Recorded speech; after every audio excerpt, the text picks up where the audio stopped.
नमस्कार दोस्तों, राधे राधे, जय श्री कृष्णा। श्रावण मास महात्म्य 11वां अध्याय। रोटक तथा उदुम्बर व्रत का वर्णन। सनत कुमार बोले, हे देव, श्रावण मास के वारों के सभी व्रतों को मैंने आपसे सुना, किंतु आपके वचनामृत का पान करके मेरी तृप्त नहीं हो रही है। हे प्रभु, श्रावण के समान अन्य कोई भी मास नहीं है, ऐसा मुझे प्रतीत होता है। अतः आप तिथियों का महात्म्य बताइए।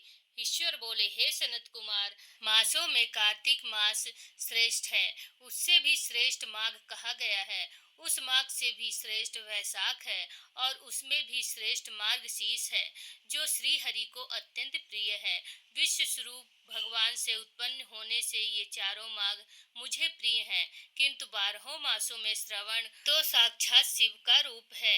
हे सनत कुमार, श्रावण मास में सभी तिथियां व्रत युक्त हैं, फिर भी मैं उनमें प्रधान रूप से कुछ उत्तम तिथियों को आपको बताता हूँ। सर्वप्रथम मैं तिथि तथा वार से मिश्रित व्रत को आपको बताऊंगा। श्रावण मास में जब प्रतिपदा तिथि में सोमवार हो तो उस महीने में 5 सोमवार पड़ते हैं। उस श्रावण मास में मनुष्यों को रोटक नामक व्रत करना चाहिए। यह रोटक नामक व्रत 3.5 महीने का भी होता है। यह लक्ष्मी भी वृद्धि करने वाली तथा सभी मनोरथों की सिद्ध करने वाला है। हे मुने, मैं आपको विधान बताऊंगा, आप सावधान होकर सुनिए। श्रावण मास के शुक्ल पक्ष में प्रतिपदा तिथि को जब सोमवार हो तो विद्वान प्रातः काल यह संकल्प करें, मैं आज से रोटक व्रत आरंभ करूंगा।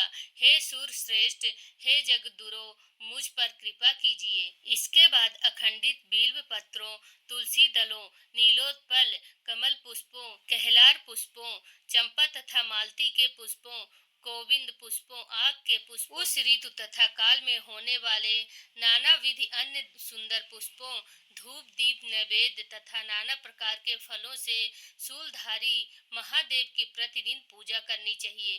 विशेष रूप से रोटकों का प्रधान नैवेद्य अर्पित करना चाहिए। पुरुष के आहार प्रमाण के समान 5 रोटक बनाने चाहिए। बुद्धिमान को चाहिए कि उनमें से 2 रोटकों ब्राह्मणों को दे, 2 रोटक को स्वयं भोजन करे और 1 रोटक देवता को नैवेद्य के रूप में अर्पित करे। बुद्धिमान को चाहिए कि शेष पूजा करने के अनंतर अर्घ प्रदान करे। केला, नारियल, जंबीरी नींबू, बीज पूरक, खजूर, ककड़ी, दाख, नारंगी, बिजौरा नींबू, अखरोट, अनार तथा अन्य और जो भी ऋतु में होने वाले फल हों, वे सब अर्घदान में प्रशस्त करें। उस अर्घदान का फल सुनिए। 7 समुद्र सहित पृथ्वी का दान करके मनुष्य जो फल प्राप्त करता है, वही फल विधान पूर्वक इस व्रत को करने पर पा जाता है। विपुल धन की इच्छा रखने वालों को यह व्रत 5 वर्ष तक करना चाहिए। इसके बाद रोटक नामक व्रत का उद्यापन कर देना चाहिए। उद्यापन कृत्य के लिए सोने व चांदी के 2 रोटक बनाने चाहिए। प्रथम दिन अधिवासन करके प्रातः काल शिव मंत्र के द्वारा घृत तथा उत्तम बील पत्रों से हवन करके, हे तात, इस विधि से व्रत के संपन्न किए जाने पर मनुष्य सभी वांछित फलों को प्राप्त कर लेता है। हे सनत कुमार, अब मैं द्वितीया के शुभ व्रत का वर्णन करूंगा, जिसे श्रद्धा पूर्वक करके मनुष्य लक्ष्मीवान तथा पुत्रवान हो जाता है। औदुम्बर नामक यह व्रत पाप को नाश करने वाला होता है। शुभ सावन का महीना आने पर द्वितीया तिथि को प्रातः काल संकल्प करके बुद्धिमान को विधि पूर्वक व्रत करना चाहिए। इस व्रत को करने वाला स्त्री हो या पुरुष, वह सभी संपदाओं का पात्र हो जाता है। इस व्रत में प्रत्यक्ष गूलर के वृक्ष की पूजा करनी चाहिए, किंतु गूलर वृक्ष न मिलने पर दीवार पर वृक्ष का आकार बनाकर इन 4 नाम मात्रों से उनकी पूजा करनी चाहिए। हे उदम्बर, आपको नमस्कार है। हे हेम पुष्पक, आपको नमस्कार है। जंतु सहित फल से युक्त तथा रक्त अंड तुल्य फल वाले आपको नमस्कार है। इसके अधिदेवता शिव तथा शुक्र की भी पूजा गूलर के वृक्ष में करनी चाहिए। इसके 33 फल लेकर 3 बराबर भागों में बांट लेना चाहिए। इसमें से 11 फल ब्राह्मण को प्रदान करना चाहिए। 11 फल देवता को अर्पण करें और 11 फलों का स्वयं भोजन करें। इस दिन अन्न का आहार नहीं करना चाहिए। शिव तथा शुक्र का विधिवत पूजा करके रात में जागरण करना चाहिए। हे तात, इस प्रकार 11 वर्ष तक व्रत का अनुष्ठान करने के बाद व्रत की संपूर्णता के लिए उद्यापन करना चाहिए। स्वर्णमय फल, पुष्प तथा पात्र सहित एक गूलर का वृक्ष बनाएं और उसमें शिव तथा शुक्र की प्रतिमा का पूजन करें।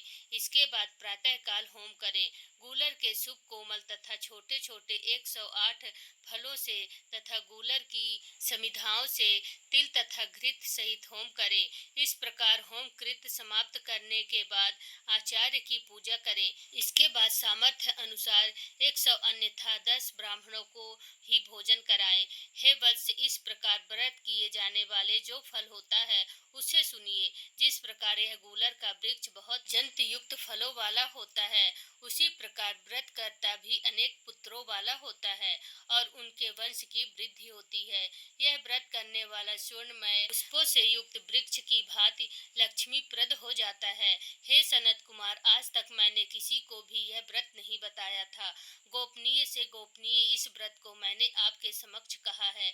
इसके विषय में संशय नहीं करना चाहिए और भक्ति पूर्वक इस व्रत का आचरण करना चाहिए। इस प्रकार स्कंद पुराण के अंतर्गत ईश्वर सनत कुमार संवाद में श्रावण मास महात्म्य में प्रतिपद रोटक व्रत द्वितीय उदुम्बर व्रत कथन नामक 11वां अध्याय संपूर्ण हुआ। बोलो हर हर महादेव।